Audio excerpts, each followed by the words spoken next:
oyiga 30-50% kafolatlangan daromad deyishyaptimi? Bu investitsiyadan ko'ra firibgarlikka yaqin bo'lishi aniq. Haqiqiy investitsiyada risk bo'ladi, zarar ehtimoli bo'ladi, katta daromad uchun vaqt kerak bo'ladi.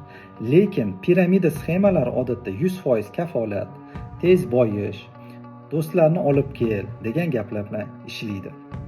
Ko'pincha ular real biznes qilmaydi. Yangi investorlarning pulidan esa eski investorlarga to'laydi. Masalan, siz $1000 qo'yasiz, sizga oyiga 40% va'da qilishadi. Bu daromadni hatto dunyodagi top hedge fondlar ham doimiy qila olmaydi. Oxirida esa tizim quliydi. Ko'pchilik pulini yo'qotadi. Professional investorlar esa tez boyishga emas, kapitalni saqlashga, uzoq muddat o'sishga fokus qiladi. Agar daromad haqiqat uchun juda yaxshi ko'rinsa, ehtimol haqiqat emas.